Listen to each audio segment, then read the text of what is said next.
आजच्या गणेशोत्सव स्पर्धेच्या बक्षीस समारंभाला उपस्थित आपले मंत्री दीपक केसरकरजी, शिवसेनेचे ज्येष्ठ नेते आनंदराव अडसूळजी, आपले राहुल शेवाळेजी, मीनाताई कांबळे, सर्व व्यासपीठावरील सन्मान्य मान्यवर.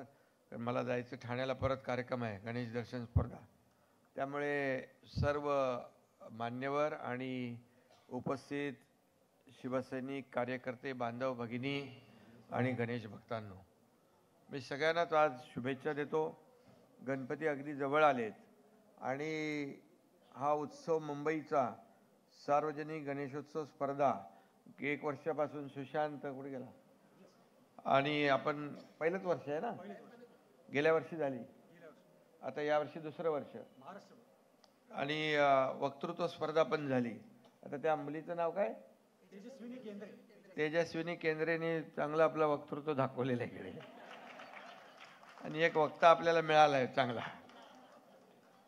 खरं म्हणजे या वक्तृत्व स्पर्धेचं आयोजन केल्यानंतर मला आठवत आहे, ठाण्याला आनंद दिघे साहेबांनी ही गणेश दर्शन स्पर्धा पण सुरू केली पहिली, आणि त्यानंतर मग इतर मंडळांनी, इतर पक्षांनी, सगळ्यांनी, संस्थांनी गणेश दर्शन स्पर्धा आयोजित केली. त्यांचा उद्देश एवढाच होता, गणेशोत्सव स्पर्धा हे गणपती, शिवजयंती, पारतंत्र्यात, स्वातंत्र्यपूर्व काळात लोकमान्य टिळकांनी हे सगळे एकत्र येण्यासाठी उत्सव साजरे केले, आणि मग यामधून मग पुढे हा उत्सव, ही परंपरा, आपली जी काही संस्कृती जोपासली पाहिजे, पुढे गेले पाहिजे, आणि मग विविध समाज प्रबोधनाचे विविध विषय जे अगदी करंट इश्यू आहेत ते घेऊन मग गणपती उत्सव साजरे होऊ लागले, आरास होऊ लागली. नुसतं गणपती आणायचं आणि ते DJ लावणे, ढोल ताशे वाजवणे एवढ्यापुरता मर्यादित हा उत्सव राहता कामा नये, ही दिघे साहेबांची भावना होती. आणि मग गणेश स्पर्धा, दर्शन स्पर्धा सुरू झाली. त्याचंच आता संध्याकाळी आज जाऊन त्या बक्षीस समारंभ करायचा आहे. आणि आता इथं युवा सेनेने, पूर्वेश सरनाईक आणि सर्व त्यांची टीम, या सर्वांनीच यावर्षी राज्यभरासाठी आपण ही गणेश दर्शन स्पर्धा करतोय. फक्त माझी एवढीच त्याच्यामध्ये थोडं करेक्शन आहे, सूचना, की तुम्ही 1, 2, 3, 4 बक्षिसं लावलेली आहे आणि आणखी 25 मंडळांना बक्षीस, पण हे थोडं जिल्हानिहाय केलं तर जिल्ह्यामध्ये आपल्याला कॉम्पिटिशन होईल, आणि जिल्ह्यातले आपले गणेश भक्त जे आहेत, ती मंडळं देखील आहेत, त्यांना देखील एक उत्साह आणि एक प्लॅटफॉर्म मिळेल, आणि त्यांना एक समाज प्रबोधनाचे जे विषय आहेत ते घेऊन, मग पर्यावरण असेल, पाणी असेल, अनेक विषय आहेत जे अगदी सुरू असतात. या सर्व विषयावर गणपती उत्सव ज्या मंडळं आहेत ती आरास करत असतात, आणि म्हणून आपण पाहतो की मुंबईमध्ये मोठमोठे गणेशोत्सव आपण पाहतो, आणि तिकडे देखील वेगवेगळ्या विषयावर आरास होते, रोषणाई होते, सगळं होतं. ठाण्यामध्ये देखील आपण बघितलं तर जेव्हापासून आनंद दिघे साहेबांनी उत्सव या स्पर्धेचं आयोजन सुरू केलं तेव्हापासून अगदी त्या गणपती मंडळांना एवढ्या वेगळ्या प्रकारची शिस्त लागली, आणि त्या विषयाला धरून स्पर्धा होऊ लागल्या. आणि मग गणपती झाला, नंतर वक्तृत्व स्पर्धा पण त्यांनी सुरू केली. त्याच्यामध्ये देखील हे वक्ते तयार झाले. आता खरं म्हणजे वक्तृत्व आणि कर्तृत्व पाहिजेच आपल्याला, तसं कर्तृत्व आम्ही 2 वर्षापूर्वी दाखवलेलं आहे. आणि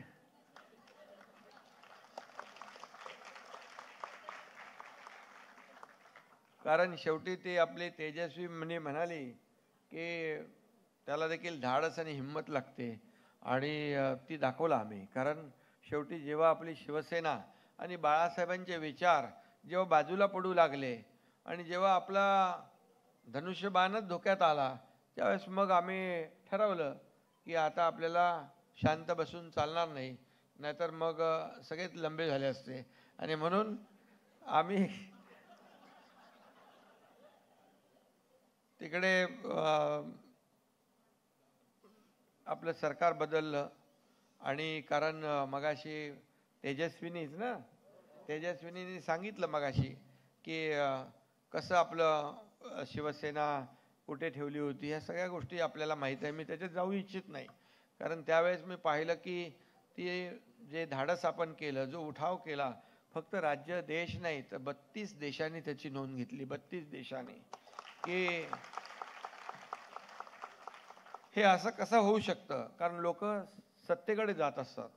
आम्ही सत्तेच्या विरुद्ध गेलो, कारण मंत्री होतो आम्ही, केसरकर पण मंत्री होते, आणि सत्तेमध्ये म्हणजे सत्ता सोडायला त्याला धाडस लागतं. आणि एक सरपंच किंवा नगरसेवक पण इकडून तर तिकडे जाताना 10 वेळा विचार करतो. पण आम्ही तर एवढे मंत्री आणि सगळे आमदार, नंतर आमचे सगळे खासदार सगळे राहुल वगैरे सगळे लोक आले. पण जेव्हा आम्ही तो निर्णय घेतला त्यावेळेस सत्तेतून आम्ही पाय उतार झालो. सत्तेला ठोकर मारून आम्ही बाळासाहेबांच्या विचारांसाठी, आनंदीगे साहेबांच्या विचारांसाठी सत्ता सोडली.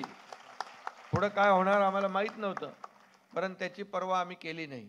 आणि आपल्याला माहीत आहे, मी कधी कुठला नफा तोटा बघत नाही, फक्त विचार बघतो. बाळासाहेबांचे विचार, धर्मवीर आनंदीगे साहेबांची शिकवण, आणि ती पुढे नेण्याचं काम आपण करतोय, याचा मला सार्थ अभिमान आहे. आणि आज अतिशय कमी वेळामध्ये आज आपण पाहिलं की मूळ शिवसेना, मूळ जो बेस आहे, आज लोकसभेमध्ये आपण 13 जागांवर लढलो समोरासमोर, आणि त्यातल्या 7 जागा आपण जिंकलो, 1 जागा आपण जास्त जिंकलो. आणि वोट शेअरमध्ये पण आपण 2,60,000 मतं जास्त मिळवली. हे खरं म्हणजे तुमच्या सगळ्यांची मेहनत आहे, या सर्व पदाधिकारी या कार्यकर्त्यांची मेहनत आहे. मी तो आहे निमित्त मात्र आहे. पण मी एवढंच आहे की 24/7 काम करणारा कार्यकर्ता म्हणून मी काम करतोय. मी जरी मुख्यमंत्री असलो तरी सुद्धा आजही कार्यकर्ता म्हणून काम करतो. कारण एक जमिनीवर आपले पाय राहिले पाहिजे, आपल्या डोक्यात सत्तेची हवा जाता कामा नये. शेवटी कालही कार्यकर्ता म्हणून होतो, आजही कार्यकर्ता म्हणून काम करतोय, उद्याही कार्यकर्ता म्हणून काम करेन. कारण शेवटी आपल्याला, मी आयुष्यामध्ये माझा राजकीय सामाजिक प्रवास सुरू झाला तेव्हापासून कधीही मला काय मिळेल यापेक्षा मी समाजाला काय देईन, मी माझ्या देशाला काय देईन, माझ्या राज्याला काय देईन, हा विचार केला आहे. त्यामुळे लोकांमध्ये आज वाटतो हा आपला मुख्यमंत्री आहे, आपला परिवारातला मुख्यमंत्री आहे. मी जिकडे जातो तिकडे पाहतो, मुंबईत, ठाण्यात, राज्यामध्ये सगळीकडे, राज्याच्या बाहेर पण गेल्यानंतर एक लोकांचं एक प्रेम पाहायला मिळतं. एक त्यांच्या मनामध्ये एक कुतूहल आहे की बाबा हा काय, कोण आहे असा कार्यकर्ता, कुठली बॅकग्राऊंड नाही, राजकीय पार्श्वभूमी नाही, पण खरं म्हणजे बाळासाहेबांचे विचार आणि धर्मवीर आनंदीगे साहेबांचे विचार माझ्या मनामध्ये आहेत. त्यामुळे मी कधी कुणाला घाबरलो नाही, घाबरणार नाही. मी माझं काम करत राहणार. आणि आज जे या सार्वजनिक गणेशोत्सव स्पर्धेच्या माध्यमातून आज आपण अनेक मंडळांना सन्मान करणार आहोत. पुढे राज्यभर आपण ही स्पर्धा आयोजित करतोय. खरं म्हणजे ही स्पर्धा म्हणजे एक कलाकारांना एक पर्वणी असते, कलावंतांना आपली कला पेश सादर करण्याची एक संधी असते. आणि म्हणून त्या ठिकाणी आपण जो या ठिकाणी युवा सेनेने मग हा कार्यक्रम आयोजित केला, वक्तृत्व स्पर्धा पण केली, ती देखील खूप वक्ते तयार होतील. आपल्याकडे खूप पोटेन्शियल आहे, टॅलेंट आहे, पण त्याला प्लॅटफॉर्म पाहिजे. आणि म्हणून मी कसे राहुलला सांगितलं, अरे आम्ही एवढं काम करतोय, अरे तुम्ही एवढं काम एवढं तर दाखवा, लोकांपर्यंत पोचवा. आणि म्हणजे लोक एवढं काम करतात आणि त्याला एवढं दाखवतात. पण आज आपण दिवस रात्र काम करतो, ठीक आहे, चांगलं आहे, पण थोडं आपलं जे खरं आहे ते तर पोचवलं पाहिजे. आपण जे आपण करतोय ते तर गेलं पाहिजे. मला खूप लोक बोलतात तुमचे सोशल मीडिया बरोबर काम करत नाही, थोडं स्ट्रॉंग करा, स्ट्रॉंग करा. आता आम्ही कुठली सोशल मीडिया करणार, हीच पोरं करणार तुम्ही लोक. आता आम्ही काम करणार, आम्हाला काम करायचं माहीत आहे. हे बाकी तुमचं मोबाईल सोशल मीडिया आम्हाला काय, ते इंस्टाग्राम माहीत नाही आहे, ते काम तुमचं आहे युवा सेनेचं. आणि म्हणून आज लोकांपर्यंत आपण आपल्या कामाच्या माध्यमातून पोचलं पाहिजे. आज आपण किती निर्णय घेतले, 60 कॅबिनेटमध्ये 600 निर्णय घेतले आपण. मी आणि देवेंद्रजी पहिले दोघांनी शपथ घेतली होती, दोघंच होतो आम्ही, शपथ घेतली आणि मग ती कॅबिनेट करावी लागते. त्या कॅबिनेटमध्ये पण आम्ही पहिला निर्णय घेतला तो शेतकऱ्यांसाठी, शेतकऱ्यांच्या हिताचा निर्णय घेतला. ज्या दुष्काळग्रस्त भागात पाणी पोहोचलं पाहिजे, मराठवाडा वॉटर ग्रीड असेल, इतर दुष्काळग्रस्त भागाची योजना असेल, तिथून आम्ही सुरुवात केली. म्हणजे आतापर्यंतच्या प्रत्येक कॅबिनेटमध्ये कुठलाही निर्णय आमच्या वैयक्तिक लाभाचा आम्ही घेतला नाही आणि वैयक्तिक लाभाचा आम्ही कधी घेणारही नाही. फक्त आणि फक्त या महाराष्ट्रातल्या जनतेच्या हितालाच प्राधान्य आम्ही दिलंय. मग शेतकरी असतील, कष्टकरी असतील, कामगार असतील, माझ्या माता भगिनी असतील, माझे बांधव असतील, ज्येष्ठ लोक असतील, सगळ्यांसाठी केलं आपण. आणि आज आपण पाहतोय की मुख्यमंत्री माझी लाडकी बहीण योजना एवढी सुपरहिट झाली आहे की झालंय ना. आणि अजून ज्यांच्याकडे खात्यात पैसे जमा नसतील झाले ते होतील, अजून आपण सुरूच राहणार आहे. मी सांगितलंय 1,500वर आम्ही नाही थांबणार. तुम्ही ताकद दिली 1,500 चे 2,000, 2चे 2,500, 2,500 चे 3,000 आणि 3,000पेक्षा तुम्ही जास्त ताकद दिली तर आणखी वाढवणार. शेवटी पैसे कोणाचे आहेत? तुमचे आहेत. एकनाथ शिंदे थोडे पैसे आहेत. आणि मग म्हणाले लाडकी बहीण कशी बंद होईल ते बघितलं. बोले चुनावी जुमला आहे, अमका आहे, फसवी घोषणा आहे, निवडणूक. अरे बाबा, एकनाथ शिंदेने कधी असं फसवून कामच नाही केलं. कधी खोटं बोलून कधी मी आयुष्यामध्ये माझ्या खोटं बोललो नाही. आणि जे बोललो ते केलंय. कारण मी सांगितलं हे आम्ही करणार, हे आम्ही बोलून केलंय. धाडस केलं ते पण बोलून केलंय, लपून छपून नाही केलं. आम्ही 4-5 संधी दिली, त्यांनी लाईटली घेतलं. मग आम्हाला टाईटली काम करावं लागलं.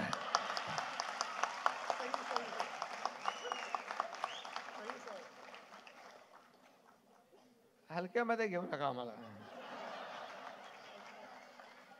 त्यामुळे आम्ही पहिली संधी देतो समोरच्याला, एकदा, दोनदा, तीनदा, मग चौथ्यांदा आमचा कार्यक्रम करेक्ट असतो. त्यामुळे याच्यात तुम्हाला एवढंच सांगतो की बोले कोण कोर्टात पण गेलं, कोर्टामध्ये गेलं, मुंबई हायकोर्टमध्ये, कोर्टाने फटकारलं त्यांना. बोले सरकारचा निर्णय आहे आणि त्यांना काय कोणाला योजना करायची त्यांचा अधिकार. आता बरं त्याच्यावर थांबले नाही, नागपूरमध्ये पण एक कोर्टात गेलाय काँग्रेसमधला. तो सुनील केदारचा कार्यकर्ता आहे आणि विकास ठाकरे नागपूरचा उमेदवार होता गडकरी साहेबांच्या समोर, त्याचा निवडणूक प्रतिनिधी आहे. म्हणजे आता पण चालू आहे हे लाडकी बहीण बंद करण्यासाठी, खोडा घालायला. त्यांना खोडा घालणाऱ्यांना जोडा तुम्ही दाखवा बरोबर टायमावर. कारण शेवटी हे लोक जे आहेत हे सगळे म्हणजे का तुमच्या पोटात दुखतंय? माझ्या लाडक्या बहिणीचे जर 1,500 रुपये महिन्याला, 18,000 रुपये वर्षाला आणि 2 बहिणी असतील, 2 माझ्या हे असतील तर 3,000 रुपये, कसं काय तुमच्या पोटात दुखतंय? अरे तुम्ही तर दिलं नाही, तुमच्याकडे संधी होती, तुम्ही दिलं नाही. मग म्हणाले मग लाडक्या भावाचं काय? अरे लाडका भाऊ पण आणला आम्ही, मुख्यमंत्री युवा प्रशिक्षण शिबिर योजना. देशातलं पहिलं राज्य आहे की आपण अप्रेंटिसशिप त्यांना देतो, कंपनीमध्ये पाठवतो, आपल्या सरकारी कार्यालयात पाठवतो, पैसे सरकार देतं. ही पहिली योजना केली आपण, युवा प्रशिक्षण योजना. 6,000, 8,000, 10,000 रुपये महिन्याला, 12वी degree, diploma degree. Cylinder, gas cylinder 3 मोफत द्यायचा निर्णय घेतला. अरे बोले हे देणार नाहीत. बोले देणार नाहीत कसे काय देणार नाहीत? आम्ही सगळं नियोजन केलेलं आहे. मुलींचं शिक्षण मोफत केलं. तुम्हाला माहीत नसेल, एका मुलीने आत्महत्या केली, 50% फी त्याच्या पालकांना भरता येत नाही म्हणून. 12:30 पावणे 1 वाजता मला ती एक बातमी कळली टीव्हीवर बघितल्यानंतर. मी चंद्रकांत दादा पाटील उच्च शिक्षण मंत्र्यांना फोन केला आणि मी सांगितलं आपल्या राज्यात शिक्षणासाठी शिक्षण घेऊ शकत नाही, वडिलांना, आई वडिलांना भार नको, बोजा नको म्हणून मुली आत्महत्या करते. मग आपलं कशाला पाहिजे सरकार, कशाला पाहिजे मुख्यमंत्री, मंत्री? आम्ही त्या दिवशी निर्णय घेतला, डॉक्टर, इंजिनियर, वकील, MBA काय बनायचं आहे ती पूर्ण 100% फी आम्ही मोफत केली.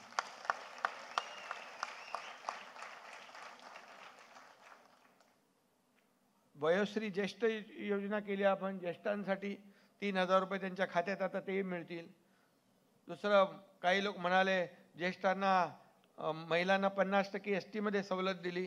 50% ST मध्ये सवलत. ते ST वाले बोलले अरे 50% असंच तोट्यात आहे, आम्ही 50% केलं तर अजून तोट्यात जाऊ. बोले अरे प्रयत्न तर करा. आणि भराभरा आमच्या गाड्या भरायला लागल्या आमच्या बहिणींनी आणि ST तोट्यात होती ती फायद्यात आली. हे काम आहे सरकारचं, दुसरं काय? कधी कधी बघितलं होते योजना अशा. वयोश्री योजना केली, तीर्थदर्शन योजना, मुख्यमंत्री तीर्थदर्शन योजना, काही लोक आपले घेऊन जायचे दर वर्षाला काशी, पंढरपूर, शिर्डी सगळीकडे अष्टविनायक. ते बोले ज्येष्ठांना काय, त्यांना जायचं असतं. पण आता मग कसं आहे बाबा, मुलाकडे सुनेकडे हात पसरायला लागू नये म्हणून त्यांना आपण मोफत करून टाकलं. जा फिरा, आता त्याचंही नोंदणी सुरू झाली आहे. आणि मग निवडणुकीनंतर विरोधकांना पण त्याचा फायदा होईल. जा फिरा तिकडे, तीर्थाटन करा. त्यामुळे हे सगळं आम्ही समजून बरोबर एकदम विचारपूर्वक योजना केलेल्या आहेत.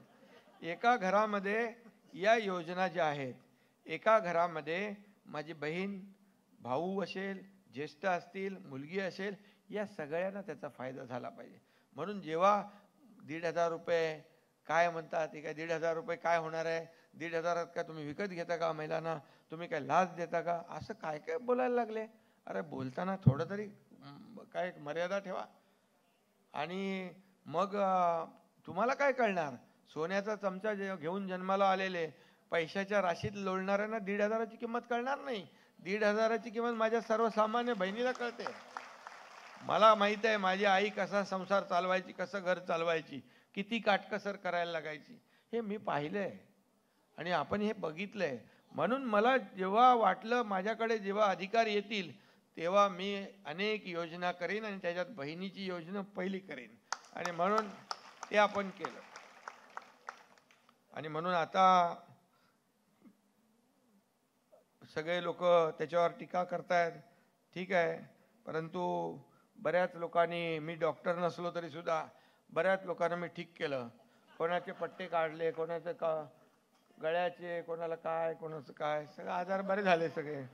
आणि खरं म्हणजे आज पण बरेच जण मोर्चामध्ये चालले, बघितलं, बरं वाटलं मला.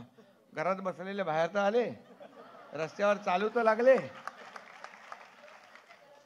पण चालायचं असतं तर मला वाटतं एरशाळवाडीत चालायला पाहिजे होतं, महापुरात चालायला पाहिजे होतं, कोविडमध्ये लोकांना मदत करायला चालायला पाहिजे होतं, तर आपण समजू शकलो असतो. आणि म्हणून लोक सुज्ञ आहेत, बिलकुल त्यांना माहिती आहे. आणि बरोबर त्यांना आज जे काही रस्त्यावर फिरतायत, चालतायत, त्यांना निवडणुकीत बरोबर जनता रस्त्यावर आणेलच 100%. आणि बरोबर त्यांना जागा दाखवेल. आणि म्हणून ठीक आहे, राजकारण छत्रपती शिवाजी महाराज आपला आदर्श आहे. आज त्यांची एकदा नाही, मला पत्रकारांनी विचारलं, ते लोक म्हणतात त्यांनी माफी मागितली पाहिजे. अरे मी बोललो, शिवाजी महाराजांची माफी एकदा नाही 100 वेळा त्यांच्या चरणावर त्यांचं डोकं ठेवायला मला कमीपणा वाटणार नाही. कारण त्यांचा आदर्श डोळ्यासमोर ठेवून आम्ही काम करतो. झालेली दुर्घटना अतिशय दुःखद आहे, असं व्हायलाच नाही पाहिजे. पण आम्ही ह्याच्यावर टाक त्याच्यावर टाक नाही, आम्ही जबाबदार आपण आहोत. आणि म्हणून आम्ही लगेच त्याचं काम सुरू करायचं, सगळ्या ताबडतोब सगळ्यांना बोलवलं. झालेली घटना अतिशय दुर्दैवी आहे, पण त्याचं राजकारण करणं त्याहीपेक्षा दुर्दैवी आहे. आणि म्हणून या महाराष्ट्रातली जनता सुज्ञ आहे, नक्की या बाबतीमध्ये लोकांना माहीत आहे काय करायचं ते. आणि म्हणून आज मी तुम्हाला सगळ्यांना शुभेच्छा देतो. गणेशोत्सव स्पर्धा जे झाल्या,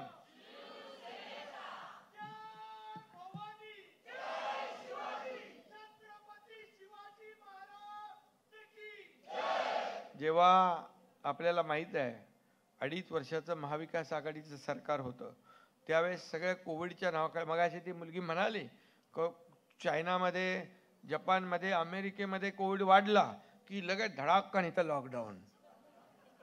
लॉकडाऊन हा आवडीचा विषय होता. अरे बोललो, खाणार काय लोक, लॉकडाऊन करत बसलो तर. आणि म्हणजे तिकडे पण जाताना वर्षावर हे सगळं, हे आम्ही रस्त्यावर फिरत होतो, पीपी किट घालून हॉस्पिटलमध्ये जात होतो, लोकांना भेटत होतो. तिकडे जायचं असेल तर वरच्यावर तर ते किती टेस्ट करून द्यायला लागायचं, कोविड टेस्ट. 2 तास यांना इकडे बसवलं होतं एकदा सरकारला बाहेर. आता असं कसं चालेल. त्यामुळे खऱ्या अर्थाने सगळं बंद होतं, सण उत्सव सगळे बंद होते. आपलं सरकार स्थापन झाल्यानंतर आपण सणांवरची सगळी बंदी काढून टाकली. मला वाटतं पहिला गोविंदा आला होता, गोविंदाचं निर्बंध हटवले. मगाशी ती मुलगी म्हणाले मूर्ती एवढीच तेवढीच, अरे याच्यावर कसली बंधनं. आपल्या सण उत्सव मोठ्या आनंदात जल्लोषात साजरा झाला पाहिजे. त्यात कसले निर्बंध काय नाही. आणि मग आम्ही निर्बंध गणपतीचे काढले, नवरात्री सगळे काढून टाकले. आता तर गणेशोत्सव मंडळाला 5 वर्षाची एकदम परवानगी देऊन टाकली. परत तिथे जाऊन रांगा लावा, तिथे उभा राहा, मग या खिडकीवर जा, हे सगळं बंद केलं आपण. मंडपाचे पैसे काय कुठे काय घेतात? दात करून पोट भरणार आहे का? काय होणार आहे त्याच्यामध्ये? आणि म्हणून हे सगळं जे आपलं आहे, काय आपल्या सणांवर बंदी आल्या पाहिजे? मग कशाला पाहिजे आपण? आणि म्हणून आपण सगळं ते हे करून टाकलं. आता पूर्वेश सरनाईक, राहुल, सगळी आपली युवा सेनेची जी टीम आहे, हे चांगलं तुम्ही केलेलं आहे. गणेशोत्सव स्पर्धा, वक्तृत्व स्पर्धा, आपल्याला चांगले वक्ते इथून मिळतील, त्यांना प्लॅटफॉर्म आपण देत आहे आणि खूप चांगले वक्ते तयार होतील. आणि कर्तृत्व तर आपल्याकडे आहे, बाळासाहेबांची शिकवण आहे, दिघे साहेबांची शिकवण, त्यांचे विचार आहेत. आणि म्हणून मी तुम्हाला गणपतीच्या खूप खूप शुभेच्छा देतो. गणपती उत्सव जो आहे आपला महाराष्ट्राचा सगळ्यात मोठा उत्सव आहे. आणि आज एक वातावरण आपण पाहतोय सगळीकडे की एक चैतन्य आहे, आनंद आहे, भक्ती आहे, श्रद्धा आहे. आणि आपण सगळं म्हणतो विघ्नहर्ता गणराया, सगळी संकट वगैरे दूर करणार आहे. आणि याच्यानंतर निवडणुका आहे, त्यामुळे गणपती आपला बाप्पा आपल्या पाठीशी आहे आशीर्वाद द्यायला, काय प्रॉब्लेम नाही आहे. चांगलं कामाची चांगली पोचपावती मिळेल. आणि जे काय आता सुरू आहे त्यांना पण सुबुद्धी गणपती बाप्पाने द्यावी, असं मी काय वाईट बोलत नाही कोणाच्याबद्दल.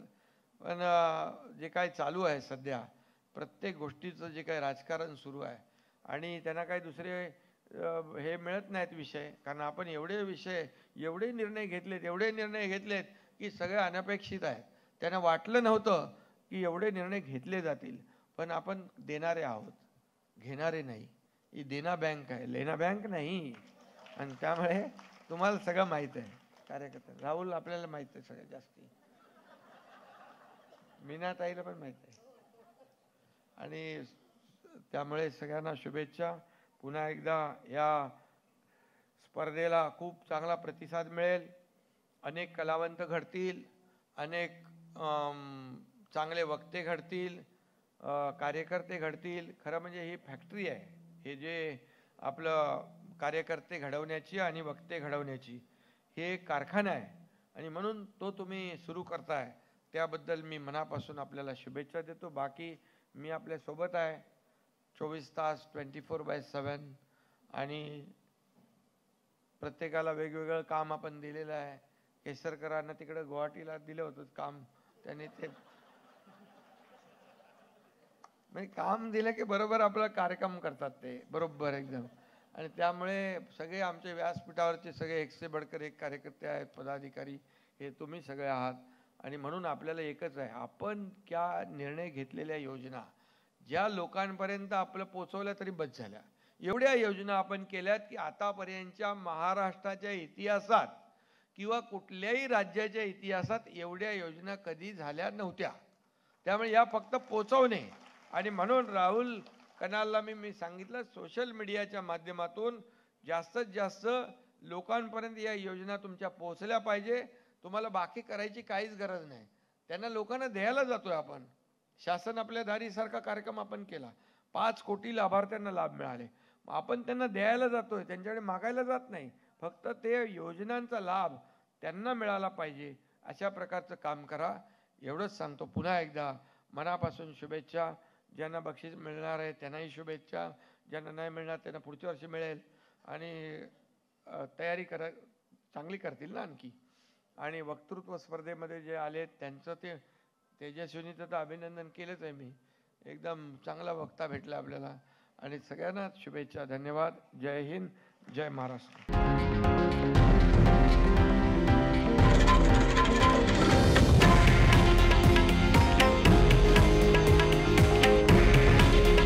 हे आहे देशातील नंबर 1 न्यूज नेटवर्क आणि आपण पाहत आहात TV9 मराठी. काळजी तुमची, हित महाराष्ट्राचं.